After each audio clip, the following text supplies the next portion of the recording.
Okay, so skill acquisition, just a short one. We're going to compare skill and ability. We have to be able to tell the difference between the two. And then within our types of skill, we've got three key types of skill that you might have to name in your exam.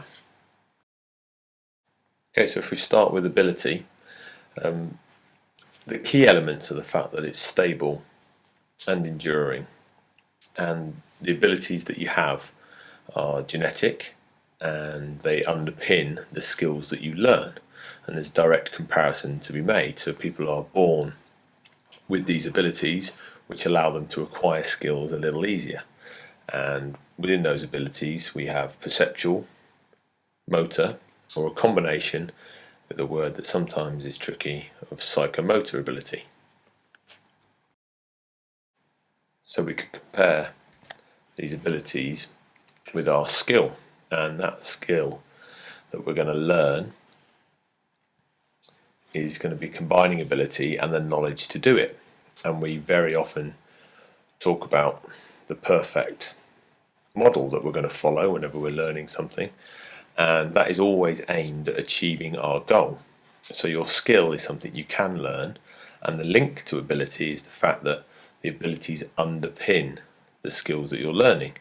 And as we can see, learning of the skill, the better you become at it, the more consistent your performance, and indeed if we want to link that to our A2 course, the more efficient we get under pressure.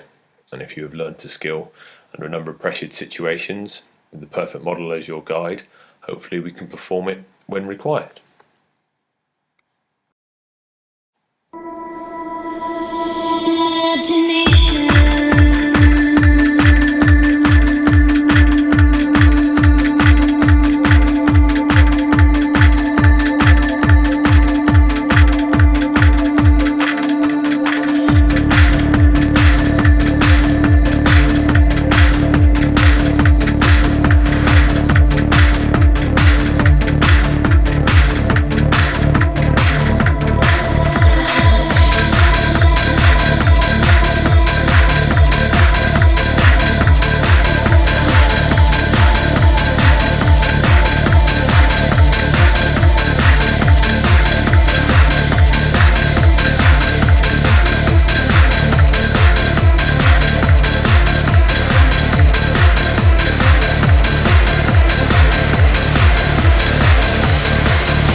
We could be safe once again.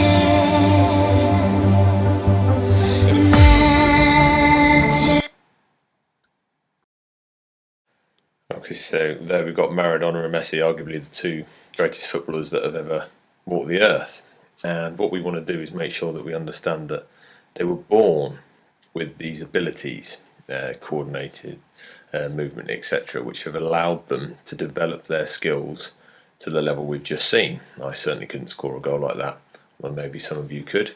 And make no mistake, they have to practice and learn those skills under pressure, following the perfect model, and practice and practice and practice to get that good. Just because they were born with certain abilities that perhaps are higher than others doesn't mean that they don't have to learn the skill.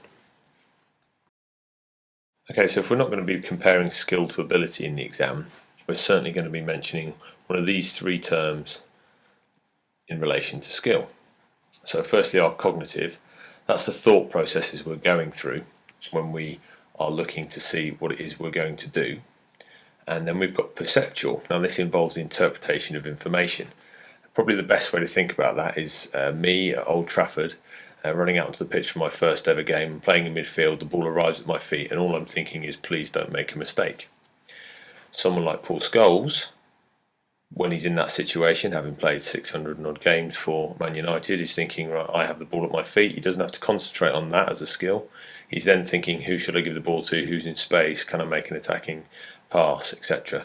And that perception is based on an awful lot, but we're still going to refer it to the perfect model, and also the fact that he's done it many, many times under pressure. So he can learn that skill and he's put under pressure an awful lot in order to be able to perform it. Then we've got motor, and the motor skill involves the movement and the muscles that are required to do it. Psychomotor skill is perhaps the most difficult, and that's when we have to put perception and motor skills together. So ideally you want someone to be able to identify what they've got to do and have the motor skills to be able to perform it. Therefore their psychomotor skill will be very high and they'll be able to perform at the highest level. Hence Paul Scholes plays at Old Trafford and I most certainly don't. Okay, this could also be linked to what a skilled performer or performance would look like. And look is the key term there. When someone is performing to such a high level, a little bit like Mr. Cantona here, it always looks effortless. And these movements that are fluent and coordinated, controlled, efficient and consistent, etc., exactly this could be a 4-mark question in the exam. What does a skilled performance or performer look like? And the fact that it's aesthetically pleasing, the fact that it looks good, should be something that reminds you of any of these terms. And you can use Mr. Cantona, one of the greatest footballers that ever lived, as a stimulus. Okay, and just finally, we can't possibly forget that the classification skill could well come into an introduction to skill acquisition type question. We've got 4 continuums here, and a skill could appear anywhere along this line for the continuums, particularly in relation to our muscle movements up here, and then our pace, and indeed whether or not they're open or closed, and a little bit easier with our continuous, serial and discrete movements because it tends to focus into one of each of those. So we might be at one end for continuous, triple jump's got a number of discrete skills together, and then just one discrete skill at the other end.